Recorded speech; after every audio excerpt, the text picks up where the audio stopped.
When the book was published in 1994 by Random House, I said to them, there's one condition I don't think you're going to have a problem with, but I do not want photographs. This is a literary exercise. I want the descriptions of the characters, the images formed in the reader's head, of the characters and the places and the anecdotes to be formed by my words only. Just the way In Cold Blood had no photographs. I don't want crime scene photographs, which would make it a very sort of tabloid-esque piece of writing. And I don't want pictures of the characters because they'd be somewhat snapshotty. In other words, you'd get a moment in time and maybe it would, the character would have an expression on his or her face that was not really typical. So I wanted it all to be left up to me to formulate those images in the reader's mind. And Random House said, but of course, fine. They were, after all, the publishers of Truman Capote's In Cold Blood. They understood completely. And that's what that was all about. 20 years later, why am I now saying it's okay with me to have photographs and videos and everything else together with the book, the e-book and the audiobook? Because times have changed. People's expectations as to information and what they can get is far different.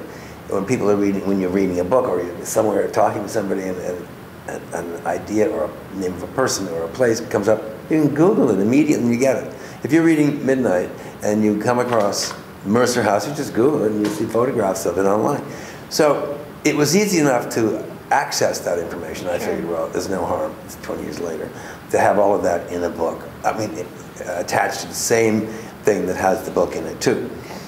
When the original book came out in 1994, we did sell the movie rights and the audio rights, but you got the book without any of that.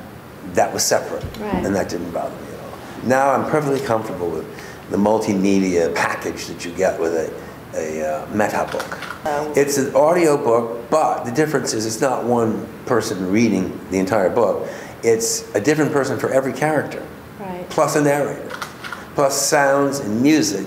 So it has, in format, it's very much like the radio dramas in the 40s and 50s. Right. Do you feel like with this new platform that you are able to bring more of Savannah and the feeling of Savannah of that time period into the book? I think so, although I would be the first to defend my portrayal of Savannah through words only. Certainly the elements in this app add a dimension that you wouldn't get anyway from my book. I mean, the tape recordings of Jim Williams' voice. If you see the movie with Kevin Spacey getting it, all wrong. That's not Jim Williams. I have loose leaf binders for every topic in the book. And something like 20, 22 or more loose leaf notebooks.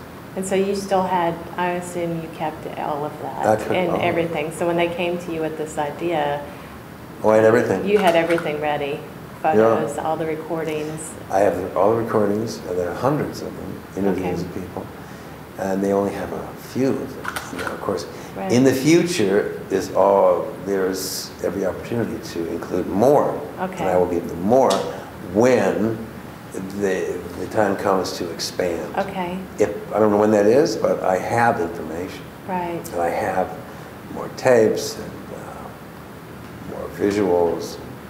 But there's a good sampling of them now in the app.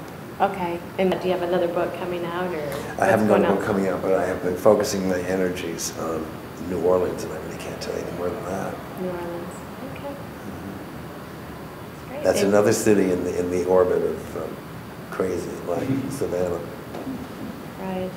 But it's different, very different. Everyone says to me, "Oh wow, New Orleans is tailor-made for you. You like crazy people." But the difference is this: in New Orleans, there's an atmosphere of celebration all the time. And people are in costume, and they are out of costume, and they are upbeat, and there are very odd individuals in New Orleans, probably more so than here. The difference is that it's expected in New Orleans and it's not expected here. So anyone who behaves weirdly here makes more of a mark. In New Orleans, it's not the crazy, you know.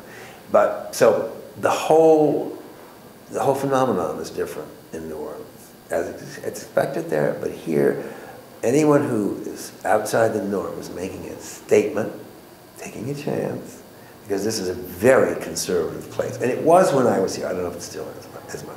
Not with the scan, I suppose that's changed the atmosphere a little bit. But here, it was easy to shock people because they expected everyone to be buttoned down and behave in a certain way. So those who didn't were more noticeable than they even are in New Orleans. But here, the response to eccentric people here was favorable. They were thought of as being outside the norm, but people gossiped about eccentric people. They loved to tell stories about them. So in a way, the eccentric people knew that they were appreciated, if only because they gave people something to talk about. But it was a different phenomenon. It's not the same as what you have in eccentricities in New Orleans. Totally different setup.